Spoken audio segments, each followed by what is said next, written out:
মুখের ভাষা খারাপ হলেই চরিত্র খারাপ হয় না।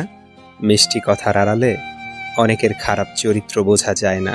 সত্যি বলতে আপনি জীবনের শ্রেষ্ঠ আর সুখী সময় কাটিয়েছেন তখনই যখন আপনি জীবনের চাওয়া পাওয়ার অঙ্ক কষতে শিখেননি।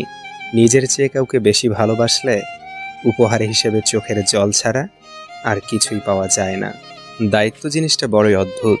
যে পালন করে সে সব সময় দোষী হয়, আর যে এড়িয়ে চলে সে শুধু লম্বা লম্বা জ্ঞান দিয়ে যায়। বুদ্ধি যেটুকু বাড়ে সেটা ধোঁকার ধাক্কা খেয়েই বাড়ে। বাদাম, দুধ বা হরলিক্স খেয়ে নয়। সুন্দর সে নয় যে দেখতে সুন্দর, সুন্দর তো সে যার মন মানসিকতা সুন্দর। অভিযোগ নয়, অভিজ্ঞতা থেকে বলছি যে সবার কদর করে তার কদর কেউ করে না। সবার ভালো যে চায় তার কখনো ভালো থাকা হয় না, শুধু কষ্ট পেতে হয়। পৃথিবীতে বাঁচতে হলে অনেক সময় অনেক কিছু মেনে নিতে হয়। কিছু কিছু মুহূর্ত আসে যখন নিজের অসীম ভালো লাগাকেও বিসর্জন দিতে হয়। কেউ ভালোবাসার মানুষটাকে হারিয়েও তাকে ফিরে পাওয়ার আশায় অপেক্ষা করতে থাকে, আর কেউ ভালোবাসাকে মাঝপথে ছেড়ে দিয়ে নতুন আর এক ভালোবাসায় নিজেকে ব্যস্ত করে রাখে। কার কাছে কি কতটা গুরুত্বপূর্ণ সেটা মুখের ভাষায় নয়, সময় গেলেই প্রমাণিত হয়। কেউ একজন জিজ্ঞাসা করলো রাগ কি? উত্তর এলো অপরের ভুলের শাস্তি নিজেকে দেয়া।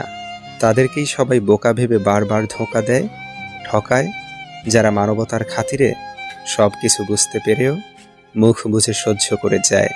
মানুষের আচরণ আমাদের মনে তাদের অবস্থান পরিবর্তন করে।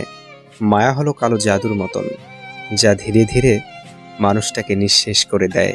হঠাৎ করে মানুষ উঁচু জায়গায় চলে গেলে নিচু তলার মানুষদের আর মানুষ বলে মনে করে না।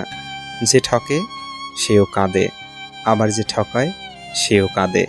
পার্থক্যটা হচ্ছে দুদিন আগে আর পরে।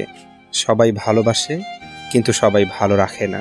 এই পৃথিবীতে ভালোবাসার মানুষের অভাব না হলেও ভালো রাখার মানুষের বড্ড অভাব। যারা রবের উপর ভরসা করতে জানে তাদের শেষটা কখনো দুঃখের হয় না। ধৈর্য এমন একটি গাছ যার সারা গায়ে কাঁটা কিন্তু ফল অতি সুস্বাদু। আমরা ভাবি ভালোবাসার মানুষকে বেশি ভালোবাসলেই সেও বেশি ভালোবাসবে, কিন্তু এমনটা করতে গিয়ে সে নিজেই সস্তা হয়ে যায় আর অপর মানুষটা দুর্বল ভেবে বারবার আঘাত করে। দুঃখ, কষ্ট, অবহেলা এগুলো আসলে তারাই বেশি পায় যারা কেবল নির্দিষ্ট কোনো একজনের মায়াতেই খুব বাজেভাবে আটকে যায়। পরিস্থিতি তোমাকে যেই অবস্থায় রাখুক চুপচাপ মেনে নাও। সময় একদিন ঠিকই পরিস্থিতি পাল্টে দিবে।